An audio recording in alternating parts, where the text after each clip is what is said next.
Hi, everyone. It's nice to meet you all. My name is Man Geun Yoon. I'm a director of the Institute of the Don Bosco Spiritual Youth Ministry, Don Bosco Youth Spirituality and Ministry. And it's a great pleasure for me to have an opportunity to speak about the leader and the leadership, since the role of the leadership is highly recognized by the global, particularly at this moment. So in this lecture, I would like to introduce some of the critical leadership to be a good leader. Then I was also hoping that you could grab some of the critical elements you need, and also you're trying to modify in your leadership style. Let's move on to the lecture. I would like to introduce some of the pictures here. And then probably you recognize some of the people's face, and then it's a little bit familiar with, but just to let me explain, and then why I want to try to explain these people here. The first one who has the remote control, probably you know that. His name is Steve Jobs, and he established the Apple company. And actually, he has instinct and insight, and he showed a lot of examples to their employees. And then below the picture of the Steve Jobs, probably many people recognize his face. His name is Donald Trump, and he is the president in the United States. And so probably a lot of people recognize how does he practice his leadership. In the middle, he is a religious leader, Catholic religious leader. His name is Pope Francis. And also next to him, woman in red, she is Angela Merkel, who is leading the country, Germany. She is the leader of the Germany as a prime minister. Below the picture of the Angela Merkel, he is actually revolutionary, and he is a reformer. He actually overturned his society, and in order to take his directions, he's a leader of the Cuba. He just passed away a few years ago. His name is Fidel Castro. I want to think why I introduced these pictures in this, just before I getting started this lecture. There is a commonality, and that people call them is a leader. They are a leader. And also next picture can be seen for you, could be recognized some of the face, but just as a part of the reminding, that I will introduce their name. The first picture is the president of Russia, whose name is Putin, Vladimir. The second picture is the leader of the North Korea. And the third one, I'm not sure if you are familiar with his face. His name is Adolf Hitler. Actually, he is the one who raised World War II, and he killed so many people, particularly millions and millions of people he killed. And also next to him is Donald Trump, as I just mentioned earlier. And then below Donald Trump, his name is Xi Jinping, who is the leader of the Great China. There is some kind of a reason that why I introduced these pictures. These people, among these people, there are some kind of commonality. I don't want to explain here, but I want you to think of what kind of a commonality among these people. There is another pictures you can see what is the common things among them. The first one is the president of the South Korea. His name is Moon Jae-in. And the second one is who is the founder of the Microsoft and the Google company. And his name is Bill Gates. And then in the middle, as I just mentioned, the Pope Francis, who is leading the Catholic. And then I want to think why these people, how these people trying to act and trying to practice their leadership in global status. And the Angela Merkel, she's a prime minister in Germany, and actually she has been chosen by people in Germany for 4 times. Actually, she practiced as a leader in Germany 4 term. And why people chose her for 16 years? What does people expect from her? And the final picture, I think it's not easy for people to recognize his face. He is actually president of the Uruguay. And then his name is Jose Mujica. And he actually ended his presidency just a few years ago. And then after presidency, he left only, what he left after his presidency is only car and he himself. So what I just mentioning is that there is a lot of implications. So why do I have to address these issues and then address this phase for you to think of what are the commonality among these people, what they try to do. So under the same title, which is called leader, but different consequences, depends on how to practice their leadership, the consequences are totally different. And so what makes them different between 2 groups? Actually, there's a common things, the first group and the second group, and then what makes them different between 2 groups? And how does a leader impact on the people in their organization? I want to think to find the answer through this lecture. So let's move on. In order to understand the leader and the leadership, you must understand the relationship between organization and the leader. Then you can find some of the answers that you are looking for. What is organization? This is this explaining about the definition of the organization. A group that consists of more than 3 people can be called organization. So in this means, in the sense, a small group, business company, school, military, and a government organization can be explained as an organization. And the people who join the organization, how? Based on their interest and their personal goal.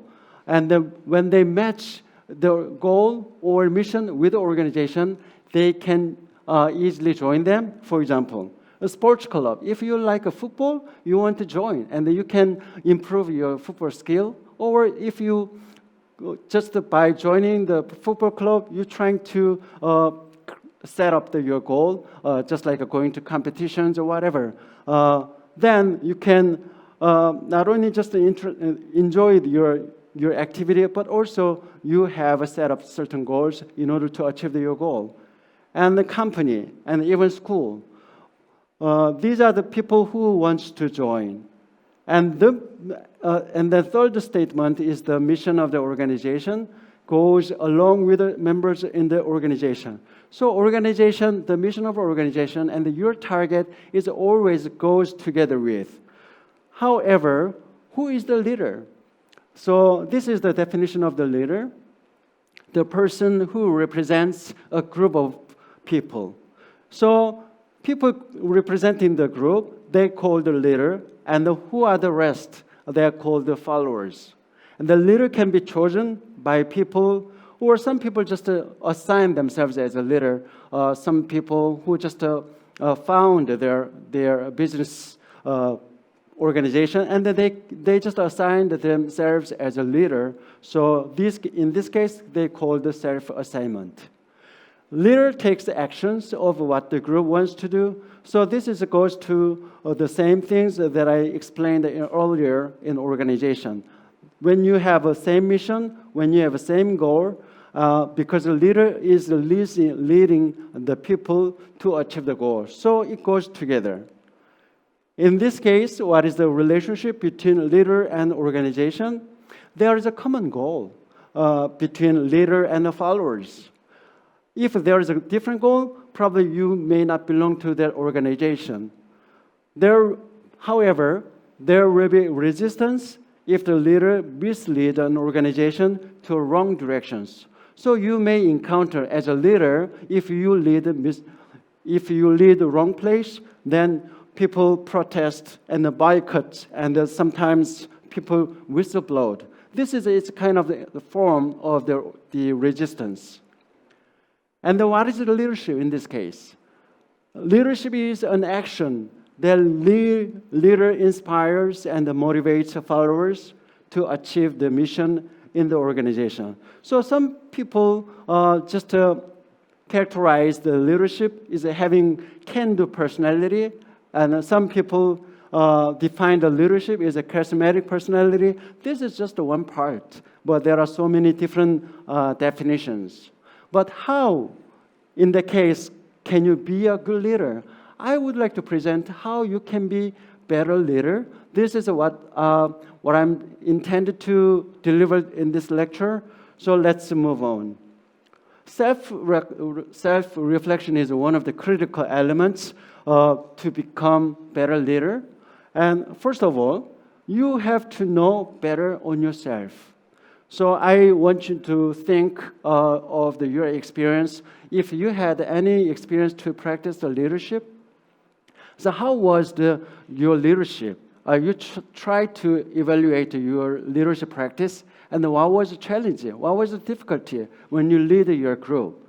And if you have no experience, then how do you observe what your leader practice? So your observation on someone's leadership as a follower, what did you find? How did you find if when you learned or when you not to learn? So I want you to, as you understand yourself, then I want you to move on to next stage, which is analyze about your strength and your weakness. So this is called the SWOT analysis. Usually this strategy has been applied to business part. However, I rather applied this particular strategy on yourself, particularly your characteristic. So you're trying to look in your side, and what is your strength point, and what is the weakness? What is the opportunity? What is your threatening in order to practice your leadership better? And then find out adaptive skills in leadership. So regardless of your age, you are teenagers, you are 20 years, or you are 30, it doesn't matter. You always can be a leader in your small group. Not necessarily you just leading the country or leading the big company like a Samsung or Apple computer. However, you can be part of the leader in your organization, even among your friends. So what can you apply your adaptive skills in your leadership practice? That is very much significantly important. So why do I say that? There is some kind of psychologist who developed a model called Joe-Harry window. So people easily judge other people and even judge themselves because they think they know everything on themselves. They think they know everything to others on others' perspective, others' characteristic or personality. However, according to this model, it's not like that. So let me show you. The Joe-Harry window actually in square form, they break down into 4 pieces. The one piece is called the open space, open area. This is referring commonality. So people agree with some of the characteristic or personality. If you, for example, I'm an introverted person, and then I say to you that I'm an introverted person, and then people who see me, they always, oh, you look like an introverted or not necessarily extroverted person. So in this case, you have some kind of commonality and then agreement between you and them. So-called open space. There is no argument because there is a consensus between you and other people. However, there is another thing called the blind spot. So if you ever drive car, then you may notice that there is a certain area you never see in your place, in your seat. So that's called the blind spot. Blind spot only can be seen from outside, not inside. So you don't see, which means you don't see yourself, but only others see how is your personality it is. How is your personality, how is your characteristic it is. But in the meantime, there is another squares that can be described only hidden part. Hidden part means hidden to others, which means you know everything by yourself. However, you don't disclose about your personality. So what is your purpose? And what was does it work? And then what is your goal in this case through this model? There's fourth squares called unknown. This is a non-consensus, so nobody knows about part. So in this case, I've just personally reflected this on this model that the people have to take a journey in order to know better themselves until they die. So as long as you try to expand your open area, you can and then you can narrow down your blind spot and the hidden area. And then eventually unknown part has been reduced. So until the end, we have an assignment to get to know on ourselves before we judge other people. So we have to expand our sphere, but just to make sure that we, as a human being, individual, only can know only 50% according to this model. You just at best you only know 50%. With the open space and a hidden place. Others only know about yourself 50%. What about the rest of 50%? You have to make effort to get to know about the rest of area. So not to judge easily, not to judge yourself, not to judge others. The result of the self-reflection is what are you able to find out by your self-reflection? Then help you realize about your privilege. So I'm going to talk those concepts in next slide, but what are you able to find out? This self-reflection help you how to respect people.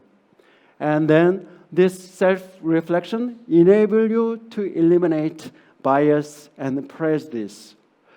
So we just move on to realizing the privilege in you. What is a privilege? A benefit you take, but someone else cannot take. It is a relative concept based on the various conditions. It is beyond the concept that indicates only a few people. So in this case, usually people saying that, I don't think I never ever take any privilege, right? But people only think, these people take a privilege, who are a celebrity and who are leading the big company, who are leading the nation. So they take a lot of privilege. However, according to this concept, you also can be the person who take your own privilege, but you never realize about your privilege, right? So majority group takes it for granted, but minority never takes. So which means if you have two legs and then you can walk, but you never realize that you already have privilege. But once you encounter the people who has only one leg, then you already have you already realize that you already have a privilege. So in this case, people who listen to this lecture coming from ACC, you already have a privilege because you can know. You can know about self and you can have a chance to realize about your privilege.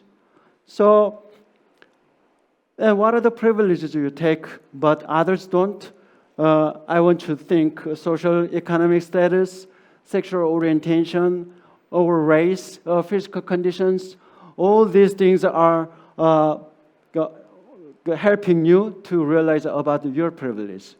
And then it is the first step to understand the underprivileged. So you always you understand your privilege, and then you so that you can able to understand who doesn't take any privilege. When you realize about your privilege, you can take a further step, which called you know how to respect people.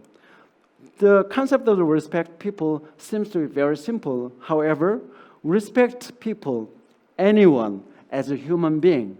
Not necessarily you treat the people, you meet the people based on their condition, social, economic conditions, and the physical appearance, and the sexual orientation, and age, and the skin colors.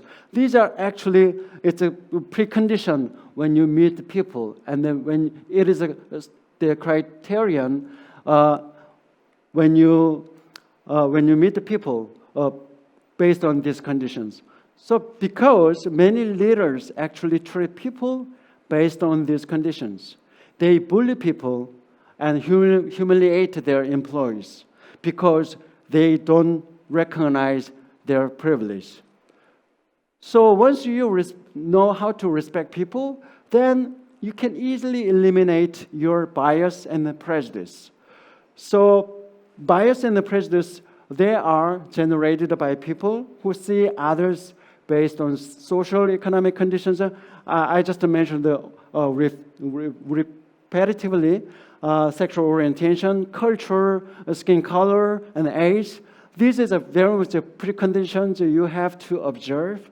And then these elements disturb the leader not to see potential of their employees. Even they have a full of potential, but you never recognize it because you are covered by bias and prejudice. So they cause in losing the subordinate who has excellent skills for the organization because your eyes is covered by the prejudice and the bias. Your ears is covered by bias and the prejudice, and then you never know people. They contribute eventually to producing negative outcomes in organization. And then what is it good for? So in this case, once you realize about these fundamental matters in order to be good leader, then you take a step forward, which means if you just put on top of your basic skills, you can build 5 traits. There are multiple traits that requires you to in leadership practice. However, I just chose 5 traits, which is for me, in my perspective, they are really fundamental and essential. So the first one is consistency. Consistency is grounded in rationale and reason. It allows subordinates to build trust in leader. It is key to set up the principles and the cultural norms in an organization. So consistency is a basic form in order to practice good leadership. However, if you don't, in contrast, inconsistency creates negative outcomes. For example, destroys the cultural norms and the principles which has been already set up, and disrupt the subordinates to build the trust in leader. Because inconsistency makes confuse. It's a following that confuse. It confuses employees to take right directions because you have no particular principles and you already changed your plan, and how can people trust you? So that was really important when you lead organization, when you act, or when you take action as a leader. So second the essential element is transparency. Transparency helps build moral and ethical standards. And also, it establishes trust between leader and employees. And also, transparency minimizes resistance from employees. Even leaders, as a leader, you may decide a decision that doesn't really good for your. They are really not good for your employees, but in this case they don't like. But they probably express in negative things. However, if you decide all the decision based on transparency, they believe you, and then they try to, even though they try to resist. However, it is a minimized resistant expression. And also transparency promotes a leader to treat employees equally and impartially. So as a result, the people can be encouraged to unify among employees because they treat it equally and there is no better and worse. So this is it's how human beings able to respond in this way. However, if you don't practice transparency, everything will be upside down. So this is very much you have to observe. You have to build these kind of virtues in your leadership practice. And also, before you actually can be leader in organization, you also need to practice at this very moment.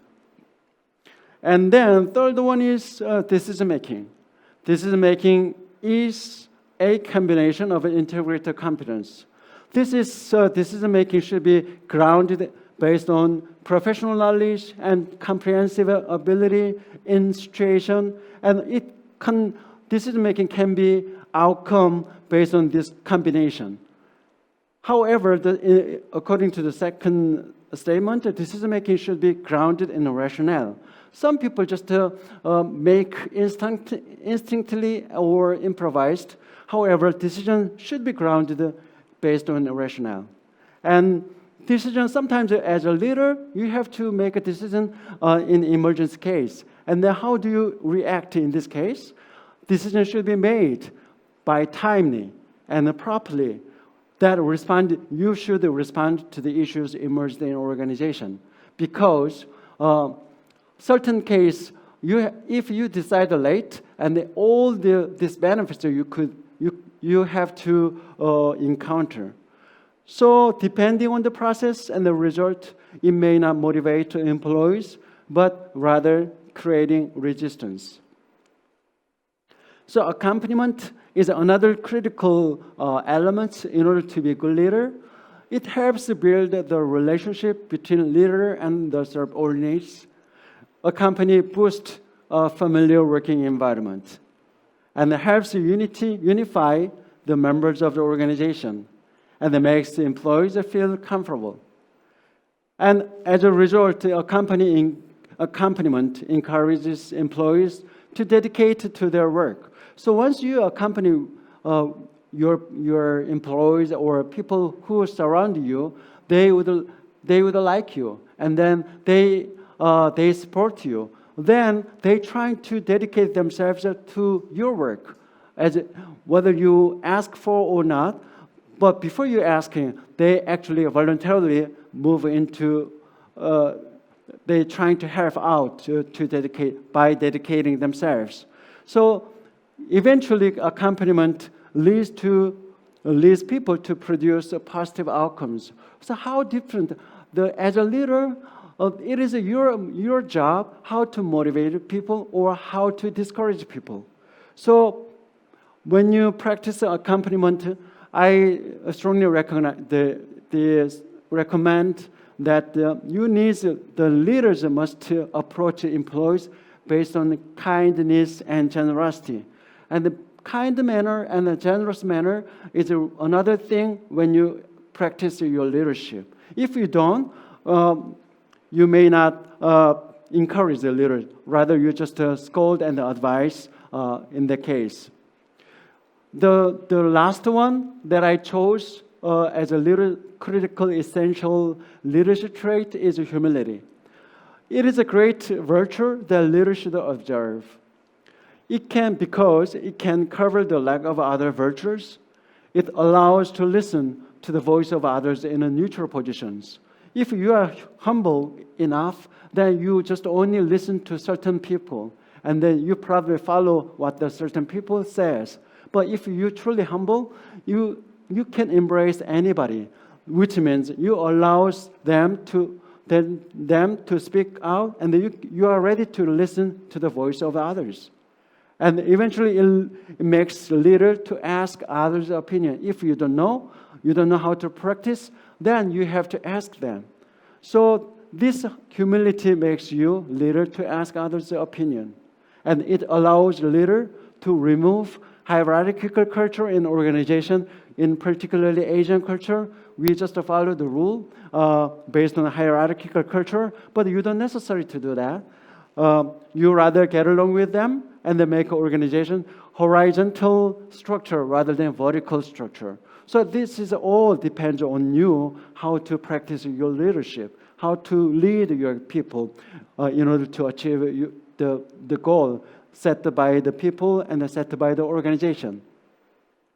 So finally, it requires to have an attitude that respects others, humanistic approach without a bias and a prejudice. So in this case, I think that this kind of a humility, or the 5 virtues that I just conveyed to you, is kind of a humanistic approach. So not necessarily it can be practiced between leader and the followers. It can be applied to everything in your daily life, even in family. You don't need to only apply it in your organization. You can apply all these skills in your friendship or in your family group. So then you can practice and you can build the skills. However, there are several things, several behaviors you are very much cautious, and the people should know. And this is also can be applicable in your practice, in family, in friends, in any kind of organization. So I just named that 3 notorious behaviors that need to be avoided in your better leadership practice. So negative emotional expressions. I'm just reading this. Losing temper, outburst to anger, yelling at employees. This is very much common, happens in organization. However, in doing so, you lose your trust first of all. However, it shows immaturity of a leader. And also, it is a way of disrespect. It is an attitude against humanity. And eventually, it drives everyone depressed who watched that kind of scene. They are rather discouraged and frustrated. They are discouraged. So, if as a leader, you express your negative emotion, then what do you get? What do you expect to gain? Actually gain nothing, but only damage on your leadership. So not to show such attitude to your friends and their family and the employees, all human beings, you have to keep in mind you not to express your negative emotion. The second thing is a favoritism. This is a really critical, highly observant element. Favoritism divides an organization into 2 groups, in-group and out-group. What if you not belong to in-group? You always be you always loitering as an out-group. Then what do you expect? So whether you live in an organization or not. So this is kind of creating a lot of frictions between organization, and it demolish the relationship between leader and employees. And also, it highly discourages the employees to engage in organization actively. So as a result, it contributes to producing negative outcomes because you make them dislike to work for you. So it just produces negative outcomes as it shows complaints, low productivity. And then how can you make a productive? How can you make organization productive? So this is, you just to keep it out, and you just to keep away from this danger. But if you don't know, you may practice. But if once you hear these kind of things, then you may be cautious, and you just keep reminded when you practice your leadership. Another one is no coercive force, but only reason-based approach. This is another thing. When leader needs to address the issue, the employees make mistakes. So of course, when you see what the people make mistakes, you have to address their issues. However, the way is very important. The method is very important. So what I'm trying to say here is actually fundamental rules when you address this kind of mistakes, when you admonish, when you just scold, when you advise your people. So this issue should be dealt with based on these principles. Leader should not correct the employees who create a problem before public. Instead, choose a private place so that leader don't humiliate the employees, but accept what they made mistakes. So once you just speak out, these kind of problems before people. So even if among family, if you got admonished from others, in front of others, then you feel just humiliated and you don't want to accept when you made mistakes.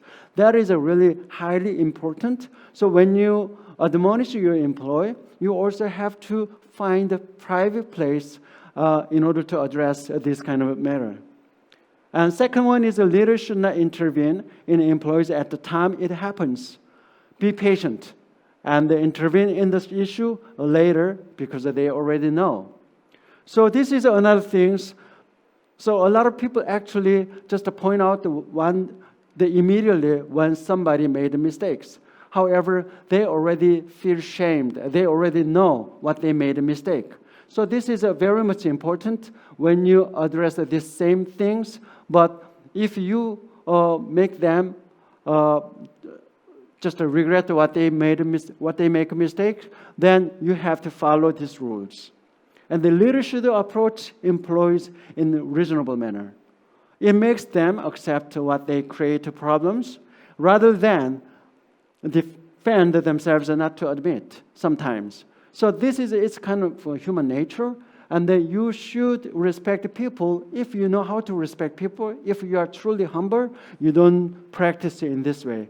But even if you know that you're trying to practice humility, however, if you don't know the rule, you may neglect how the people respond to your leadership act.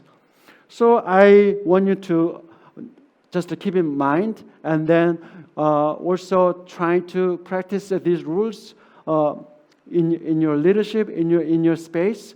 That could bring a lot of benefits, and it makes you get positive outcomes. So this is almost the final slide, and I want to know that some people that, I'm not humble enough, I'm not qualified to become a leader. However, I would say that leader is not born, but made by personal effort. There are some kind of born trait called charismatic and called personality matter. However, those even that I addressed in the earlier can be built by your effort. So don't disappoint it, and you just keep in mind in your practice, then you can be a good leader. So I know that you're really starting hard, and that you're trying to make a lot of effort to prepare your future life, but it's not enough. You have to know the skills. You have to know the behavior that you have to improve. So this is how you become a leader, but not just a leader, but good leader. So I just introduced some of the tips that help you to build your leadership trait. And I want you to be a good leader. You can be a good leader. So even if it is a little bit shameful because of the COVID-19 situation, I I prefer to introduce these kind of lectures in face-to-face, and I would like to ask you a lot of things. However, due to the COVID situation, I have to end up addressing these lectures through the website, online version. So I hope that you understand. I also you're just doing your well in your part, and then stay healthy. Thank you. By now, I introduced a lot of the leadership traits and the leadership skills. I hope, as I mentioned earlier at the beginning, and then you could grab some of the critical elements you can apply to your leadership practice, and also enjoy the lecture. Then it is even if it is a shame that we can meet person by person. However, you just keep healthy in your position and just strive hard. Thank you very much.